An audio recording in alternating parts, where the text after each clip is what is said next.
이 영상은 AI 성우의 음성을 활용하였으며 주요 브리핑 내용을 사전에 요약해 안내드립니다.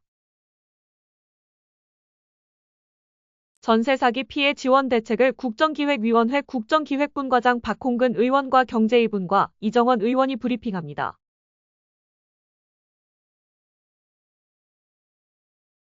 네, 안녕하십니까. 국정기획위원회 국정기획분과장을 맡고 있는 박홍근입니다. 이재명 정부는 신속, 실용, 성과를 강조하고 있습니다. 국민이 힘들어하고 아파하는 문제와 관련해서 국정기획위 단계에서부터 실질적으로 빠르게 체감할 수 있는 그런 과제를 찾아내고 이것을 국정과제에 반영하기 위한 노력들을 해오고 있습니다. 오늘은 서민의 재산과 보금자리를 위협하고 미래 세대를 약탈하는, 아니 미래 세대의 꿈과 희망까지 짓밟는 전세 사기와 관련된 피해 지원 대책에 관한 신속 추진 과제에 대한 브리핑을 드리겠습니다. 2023년 6월 전세 사기 특별법이 시행된 이후 정부의 지원 실적과 규모가 점차 늘어나고는 있습니다. 하지만 여전히 전세 사기 피해자에게 보다 실질적인 도움이 될 수 있는 지원 대책이 필요한 상황입니다. 특히 전세 사기는 청년과 서민 등을 대상으로 발생하는 민생 범죄이자 사회적 재난인 만큼 피해자 구제와 예방 방안의 보완이 시급합니다.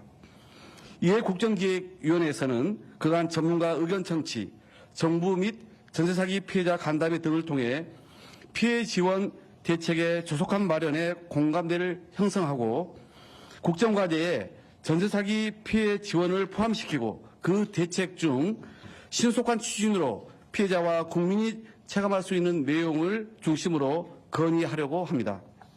그 세부 내용은 다음과 같습니다. 첫째, 소액 임차인의 최우선 변제금 구제입니다. 현행 법령은 최초 근저당권 등의 권리 설정일을 기준으로 소액 임차인을 판단하고 있어서 현실에 맞지 않다는 지적이 있었습니다. 그리고 이 법과 현실의 엇박자는 전세 사기 피해자 5분의 극단적 선택을 초래하는 배경이 됐습니다. 이에 주택임대차보호법 개정안을 즉시 발의하여 소액 임차인 판단 기준을 임대차 계약 시점의 법령에 의하도록 변경함으로써 억울한 피해자를 구제할 필요가 있습니다. 주택임대차보호법에 따른 소액 임차인 판단 기준 시점을 계약 시점으로 변경하면 그동안 제기되었던 약 2,000명의 피해자가 최소한의 금액은 구제받을 수 있을 것으로 전망됩니다. 둘째, 전세사기 특별법에 따른 피해 주택 매입의 신속 추진입니다.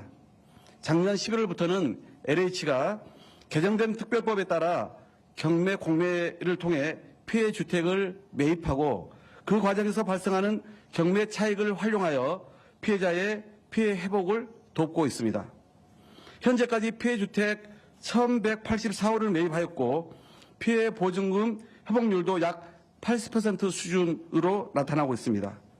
이에 피해 회복이 더 빠르게 이루어질 수 있도록 매입 속도를 더욱 높일 필요가 있습니다. 먼저 LH가 매입 준비를 완료한 피해 주택은 전국 각 지방 법원과 협의하여 경매 공매를 신속히 진행하여야 할 것입니다. 또한 건축법을 위반한 피해 주택은 지자체 심의 등이 필요하여 매입 기간이 길어지는 문제가 있었으나 매입 기간을 약 7개월에서 3개월로 단축할 수 있도록 전세사기 특별법을 개정하여 절차를 개선할 필요가 있습니다. 8월 중에 개정안을 발의하여 국회에서 조속한 심사가 이루어지기를 기대합니다. 다른 두 건의 과제에 대해서는 이정원 경제2분과 의원님께서 이어 설명드리겠습니다. 네, 국정기획위원회 경제2분과 기획위원 이정원 국회의원입니다. 이어서 말씀드리겠습니다. 지난해 9월 전세사기 특별법을 개정함으로써 신탁사기 피해주택도 LH가 매입하고 있습니다. 매입한 피해주택을 피해자에게 지원할 수 있도록 근거가 마련된 것입니다. 하지만 신탁사기 피해 주택은 통상 권리 관계가 복잡합니다. 신탁사 등과 매입 조건 및 가격에 대한 협상이 필요합니다. 이에 따라서 안타깝게도 아직까지 실제 매입 사례가 없는 상황입니다. 신탁사기 관련 피해 주택에 대한 권리관계 실태조사를 오는 8, 9월 중에 즉시 착수해야 합니다. 신탁사가 피해 주택을 매각하는 경우 LH에게 우선 협의하도록 하는 절차를 마련해서 신탁사기 피해자를 신속하게 구제할 필요가 있습니다.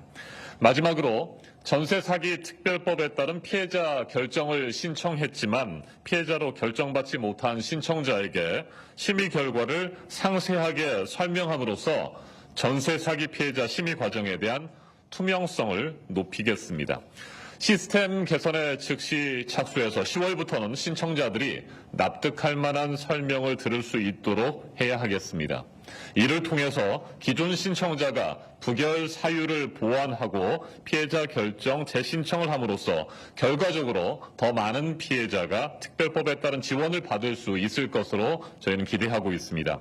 이번에 발표한 대책을 통해서 피해자들 신속하게 피해를 회복하고 하루빨리 일상으로 돌아갈 수 있기를 간절히 바랍니다.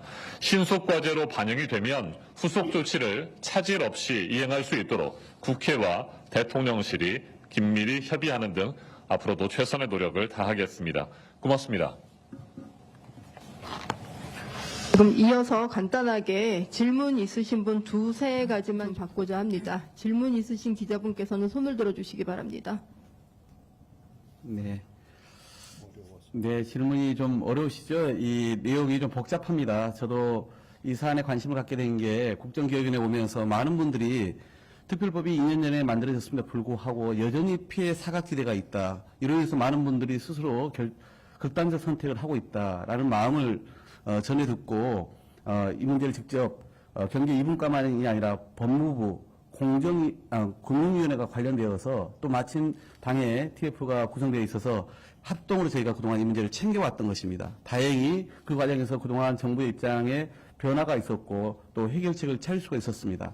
그래서 저희는 이 전세 사기 문제와 관련해서는 이 피해자에 대한 구제 대책과 함께 향후의 예방 대책도 당연히 저희가 살펴야 되지 않겠습니까?